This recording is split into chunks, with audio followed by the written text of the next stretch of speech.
Good evening, everyone. Good evening. Well, since my son Franklin said that probably most of you will not remember a word that I say in a morning lecture, so I want to have a quiz. Who wants to tell me what have you learned from the morning first lecture? Marley. Oh yeah, you go ahead. Volunteer. Yeah, blue one, blue shirts. Yeah, go ahead. Global warming and geology.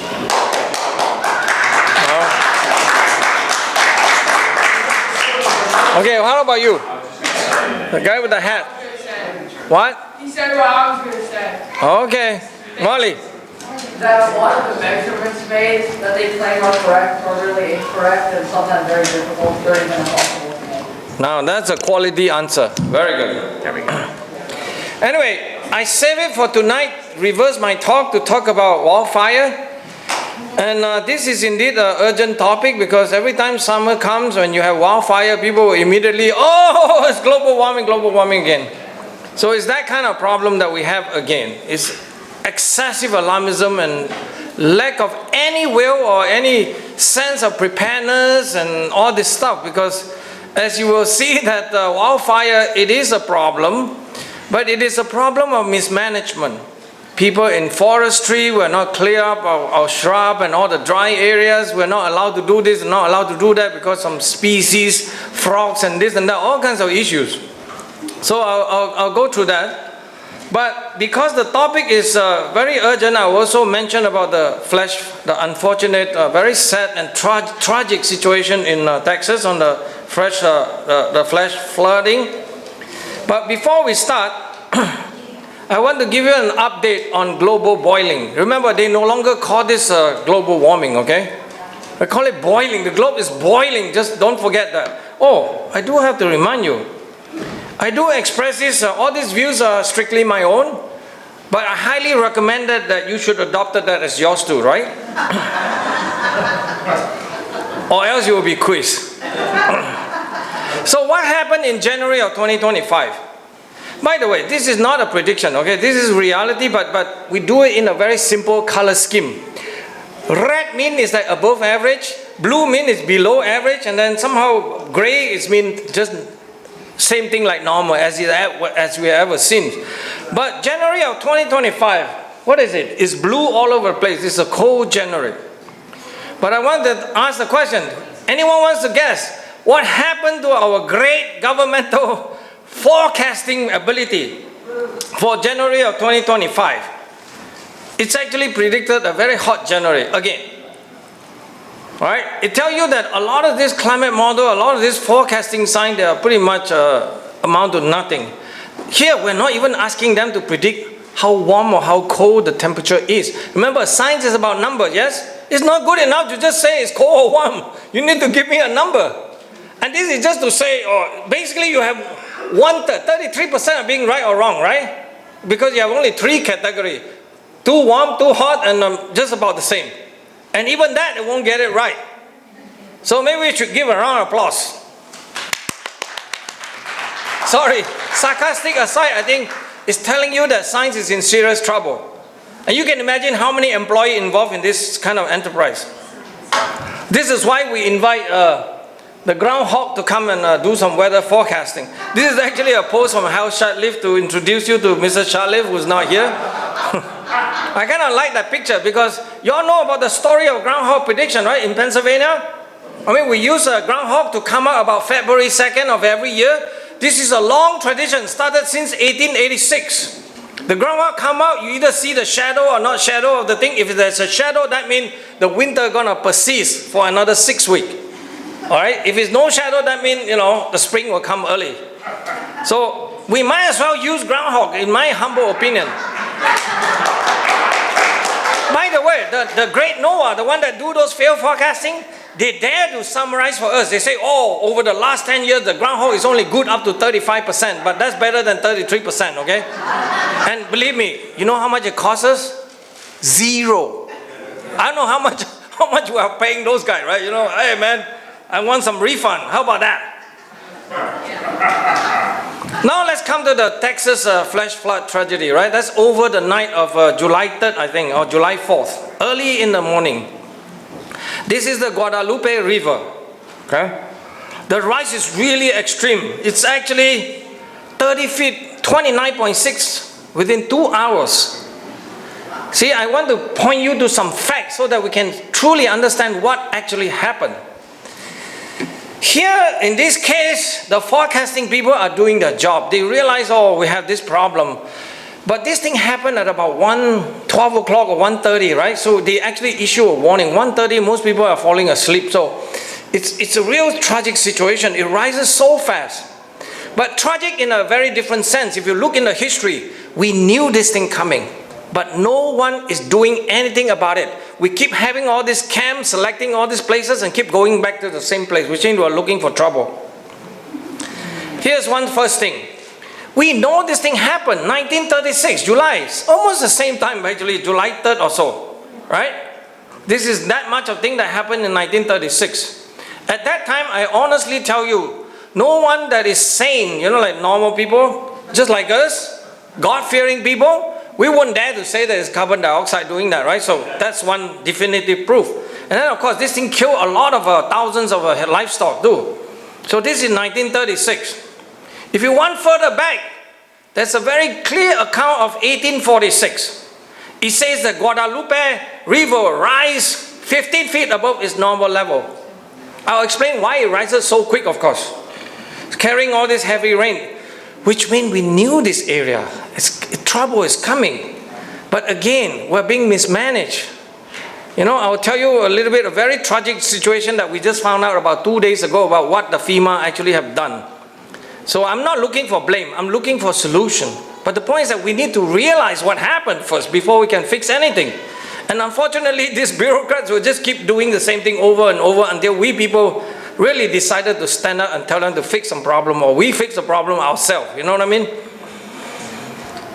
Here's one thing that happened in 1987. We knew that too. And here, if you read this, 11 inches of rain come out really rapidly, and then 10 teenagers die. It's actually 10 teenagers die, and then this flood event is also more or less the same. But one of the serious things that we need to know is actually this Guadalupe River is 25 miles long, so really it's very hard to do engineering to fix the problem. But the bed is actually bedded with limestone rather than mud. So things are really can happen very, very quickly, okay? So the water can accumulate very, very fast. Again, we knew all of it. But this is the fact. We know this place has always been called the Flash Flood Alley. It's been known. This same area where the Christian camp is at. Right? Even in 1940 kind of discussion, you look at all the map all over United States, there were a bit of region covering the Northeast, but the Texas region is well known. Again, I'm not looking for blame. I'm just saying that when you are in an area where you know you're prone to fresh flooding, guess what? You don't try to build there. You don't try to build too much establishment, or unless you prepare us, or even the warning system. Like the warning system, actually the warning system came out, but happened at 1:30 in the morning, and then within 2 hours rises 30 feet. What are you going to do? It's too dangerous to be there, to be building real near there. So, in Texas, you can see in terms of the statistics from 1958 to about 2017, 2016, 18 or so, you can see the fatality has been decreasing. Over this time period, the population has increased from 9 million to about 29 million. So it's pretty much stable if you think of it. Right? There's not much of things that have anything to do with carbon dioxide. There are people claiming that. So, these people, I would say, God bless them. This is really dangerous people who are trying to politicize everything. Even people's death is not good enough for them. And here's the story that just came out about 3 days ago. This is what happened to FEMA, our great FEMA, who's supposed to do job to protect us, right? I don't know what the acronym means for. It's too many ABC words, right? Federal Emergency Management Agency, probably, something like that. But it shows you that they've been manipulating and changing the flood map, so they remove certain region from the 100 years plan so that they can reduce insurance, but allowing more people to build. So at least 12 of the structure at this Camp Mystic was still included in the 100 years floodplain. They removed some. They did remove some so that, they can keep building on the outskirts. That's the one that's going to cause us problem. So what's the bottom line of this fresh flood? It's totally man-made, I would say. It's a very, very dangerous situation, and we ought not to repeat that. Hopefully we can keep talking about this, that some of the responsible people, adult, at least have some adult in the room to try to correct the problems, right? So now let me jump into wildfire now. By the way, it is a subject area that I have some interest. Any topic I'm always interested, right? Even how to cook a good pizza, I will study them carefully, right? Or bake a very nice bread or things like that. But in wildfire, I have looked very, very deep. I will list you all these numbers. I have studied in terms of the, what causes wildfire. Can it be related to the sun's variation? Either light energy output or the sun, earth, because the earth is going around the sun, and then you have all these other planets changing the orbits of the earth, okay? And then even extraterrestrial impact, let's say the asteroid and things like that. And the level of air, oxygen. You all know that the air, what is the concentration of oxygen in the air now, right? Do you all know? Go ahead. 19, 20%. What? 19 or 20%. Yeah, 20.9, yeah, 21, about that. But do you know that in the past, when you have all these plants and all these cyanobacteria started to grow, this thing can be as high as 30%, 35%. Back then, the fire really burned, and when you have very high concentration of oxygen, it actually cannot stop until you burn everything. Okay? So it's God created this balance that we get about 21%. It just so happened, So it's a very interesting, what you call geological and ecological study. Go very deep. I went studied into the earth history to figure out what happened. So it does depend on the level of air's oxygen. Then you also can depend on lightning. Lightning often causes a lot of this forest fire, right? When you have a lot of dry mass around, even lightning strike could do that. And then that's why the ultimate thing that I highlight here is actually what you call the fuel load, the amount of dry material or biomass available. That's the one key control variable that we can do something about it. And then even animal grazing depends on how much. Actually, sometimes certain area where there's a lot of animal grazing, the things are pretty much well managed in that sense. Of course, climate, rainfall and temperature. And finally, the man's activity, right? Either the land's use, the soil condition, control or uncontrolled burning, and including arson. Arson is very well-known cases, by the way. Most of the cases of wildfire we see is actually not wildfire, it's basically arson. So in this sense, that there is no way that you can try to tie CO2 into this problem. Yes? What are arsons? Arson means that you deliberately, you try to deliberately burn the area, burn it up. Human doing it, right? Hopefully the animal is not able to have hands to try to burn the match or things like that. So now we come to a very famous guy. I hope you all know him, Gavin Newsom, the governor of California. I hope, how many of you know that in January, about 3 to 4 weeks, January of 2025, there's this huge 14 different fire burning all over Los Angeles and Southern California. You all know that, right? It's really national news and it's tragic proportion. Again, if you're looking for somebody to blame, I think it's basically his hairstyle. He's putting too much oil on his hair. This guy is a very bad guy because he's very busy trying to get rid of Trump or things like that, whatever it is. So, actually there's a video, Ben. Ben, there's a video. Can we play this video? Set up this. Maybe it's not important. CNN is complaining. Yeah, let's speak. Maybe just listen to it. I'll fix it for you while you do it. You keep talking about it. Yeah. So CNN is complaining that Americans don't connect wildfire to climate change. So CNN is very, very unhappy, The search for the climate change has been gone down, and the search for wildfire is going up by 2,000%. So they are very unhappy. How come you people are so silly? There's been no increase in the number of... Let me go back from the beginning, sorry. I don't think Americans are making this connection. And the way we can see this in right here and now, take a look at the monthly change in Google searches. Look at the searches for wildfire. Up 2,400%. My goodness gracious. My goodness. This is the most amount of people searching for wildfires ever, going back since Google Trends began back in 2004. But look at climate change. Look at the change. It doesn't go hand in hand with wildfires. It's actually down. It's down 9%. And I also looked in California. There has been no increase in the number of searches for climate change. So the bottom line is this. Americans are definitely interested in learning about these wildfires. They're interested in following the news about the wildfires, but they are not making that connection with climate. You're not making the connection, you know? You didn't have Al Gore behind your ear all the time to trying to tell you, hey, it's carbon dioxide. Americans being worried about climate change. Emily, that's yeah. Well, here's a very simple solution. It's been known since eternity. You have something called prescribed burn. Of course, you have to be smart because sometimes you prescribe burn and you don't control it well, so you're going to run out of problem. One of the best examples is actually from Western Australia versus California, the famous Gavin Newsom state. Western Australia has about 8% of the land area do control burn, prescribed burn, versus California. And immediately you will see the outcome. They have much less of this kind of problem of wildfire, isn't it? So in the sense that California is even up to like burn every 500 years, are just not enough. They just don't burn enough. And then in the NOAA, because of this promotion on climate change, they actually tell you that we shouldn't have this control burn. We should really reduce it because you know why? If we have more of this control burn, we won't be able to suck the carbon dioxide out. So that's the reason for they're trying to make no prescribed burn. This is another one of those crazy stuff. There's no ecological reasoning. These people are not interested in science. All they care is about politics. Again, they will say climate models, say this, say that, right? Do you understand or not? California state deliberately tell you that you shouldn't be doing prescribed burn, okay? And here's another big one. The big picture is actually timber harvesting, okay, over California, down by 80%. So we're not allowed to cut down a tree, just let the tree get old and dry and then wait for the spark from the lightning or even an arson to have this thing happen, right?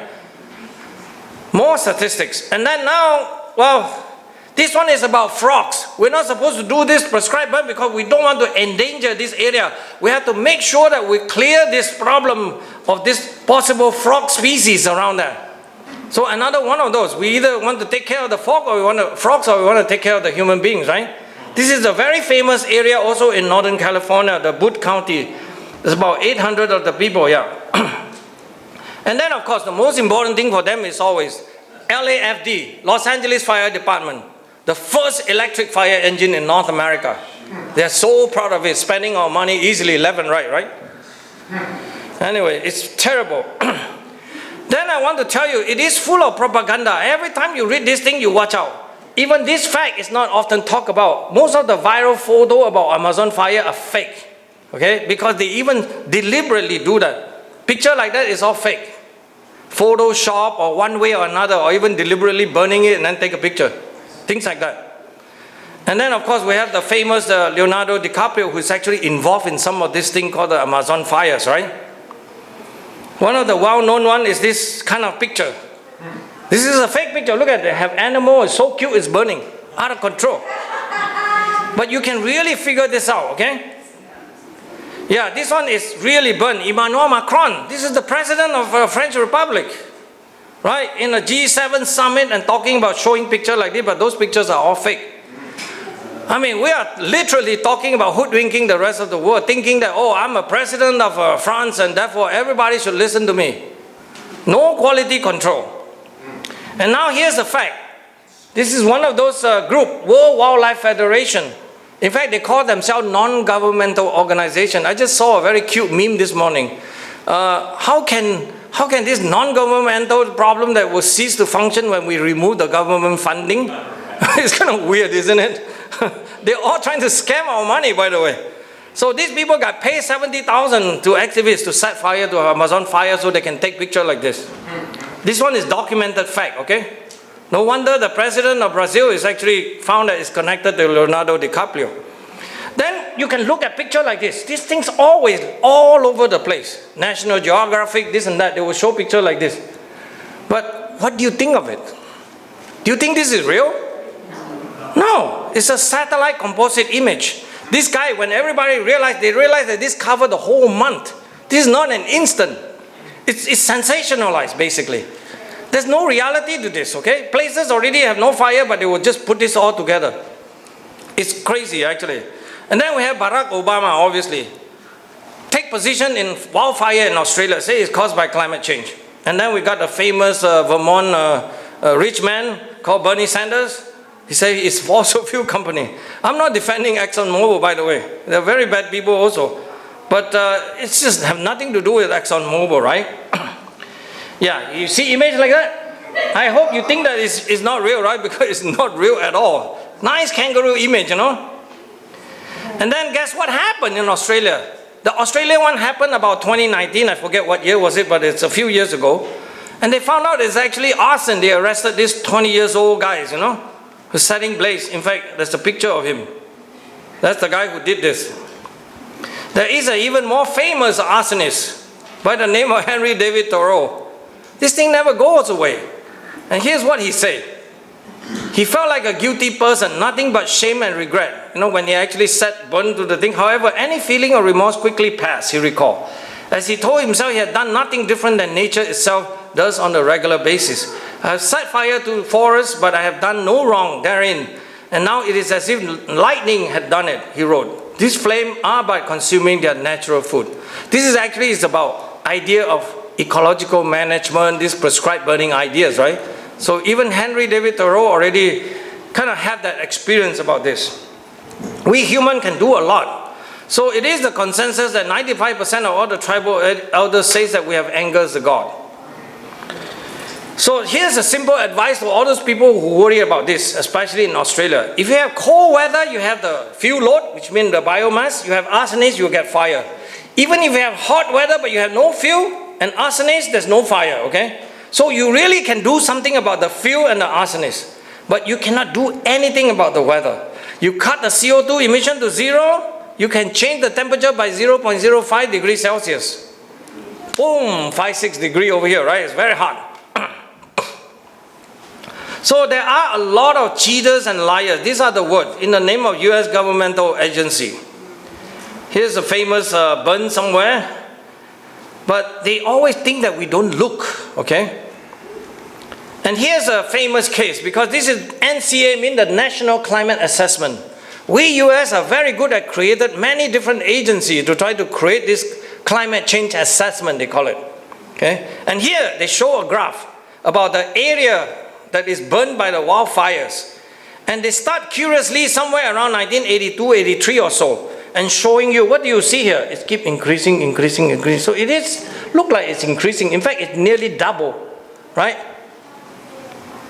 What do we make of this? If you are not careful and you don't have time to check any of the data, I guess you'll be confused. You thought, oh, really, wildfire has been increasing, isn't it? It's a very troublesome state. By the way, this is a cheat.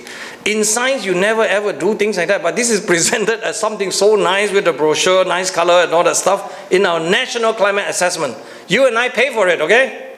I want refund to this. And then there's another famous guy, you may have heard it in my first talk when I mentioned this guy by the name of Jim Hansen.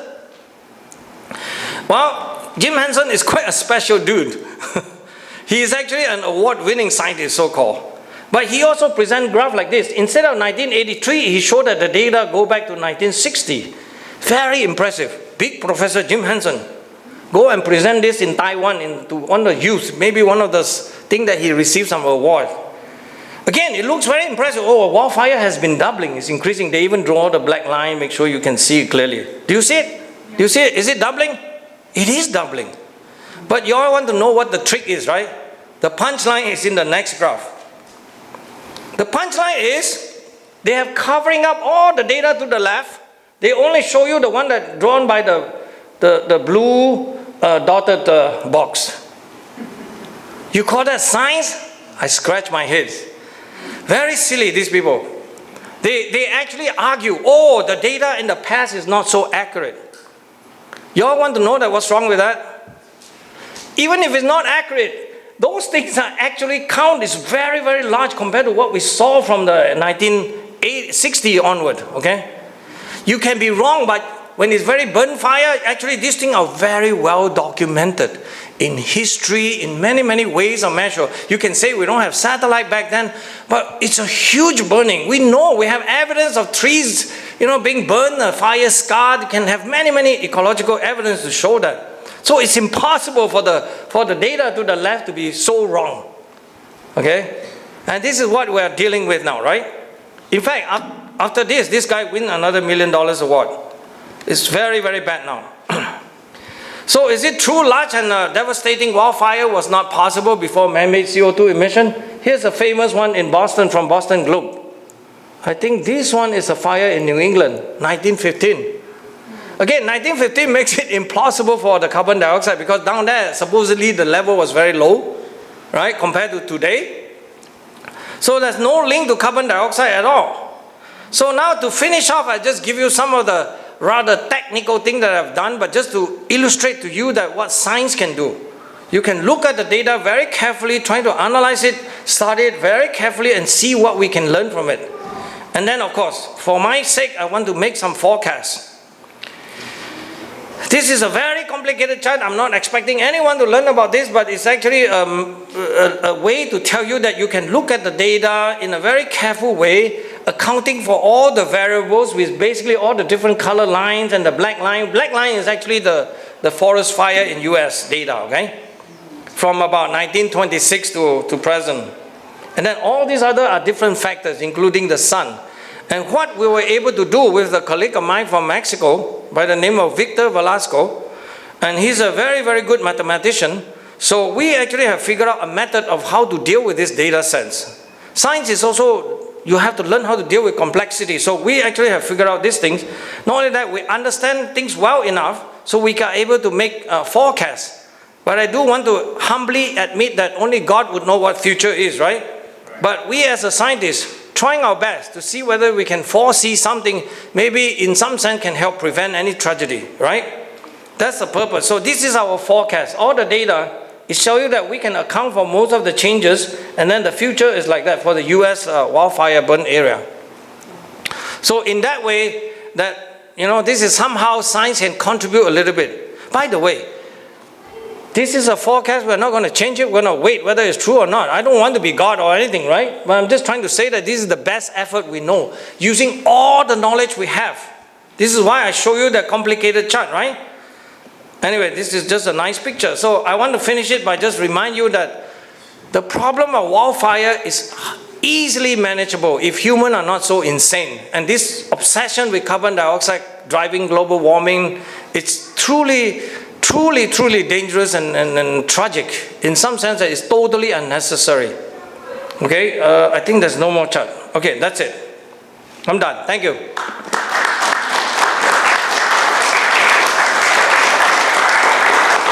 If there are time, please ask some questions. Hell, we do have time, yes? Oh, yeah. Okay. Student first. Oh, no, I was raising my hand. Okay, you're scratching your head. I know, I do the same. Franklin. What causes do you attribute, like, to the high concentrations of wildfires prior to 1960? Like, what causes do you point to that? Oh, good point. The way we understand this, you're talking about the high part, yeah. Yeah.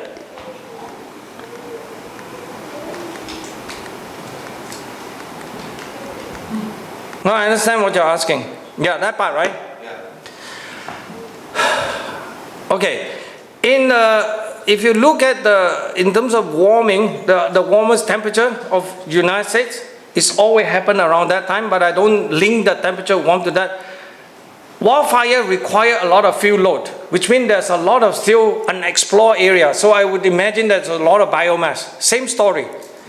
It's controlled by a lot of biomass, a lot of unburned area previously.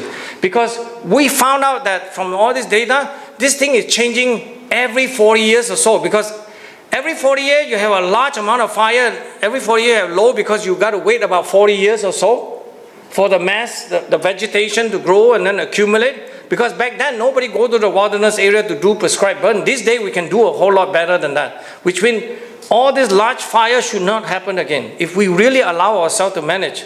It's been known also in many areas, if you want to do prescribed burn around your own house, even the government is trying to put you in jail and this and that, preventing people from managing their own area. So we have a lot of problem about government intervention, even for us to try to protect our neighborhood, like cut down some of the shrub. Now we're not talking about big chunk of wood. It's actually most of these are shrub and all this other dry vegetation that under dry weather, when you start accumulating them, they burn very fast and very quick. In Southern California, you have a famous additional condition, which is the Santa Ana wind. You have that wind. It's blowing very fast. Things really happen very quickly. It's a bit like the fresh flood that we're talking about. 25 feet, not 30 feet in 2 hours. That's ridiculous. So even with a huge amount of warning, you cannot do it. You just have to avoid that area that is very prone to this problem. So the short answer is that I believe it's related to very high, warm, dry temperature and also precipitation. You have to couple with precipitation, but it's mainly that a lot of areas with a lot of fresh material, biomass. Yeah, the main signal we find is that 40-year changes, which is in this area. Yeah, we found this. Yeah, that one. It's in that little peak there. You see the red zone? That's basically what we found, the 40-year signal in the US data. Yeah. Any more question? Okay, go ahead. I just wanted to know what you recommend for a place to get the best weather report or, forecast. Are there some websites that you think are... Forecast will have to come from a lot of this a bit commercial. Like my good friend Joe Bastardi is a very well-known. They have a group called Weather Bell. So Weather Bell, ding ding ding ding ding bell. Yeah, the guy's name is Joe Bastardi. In fact, I would recommend him one of these days. If you guys want him to speak, I will stop talking and let him come and speak one time, because he's a very good Christian.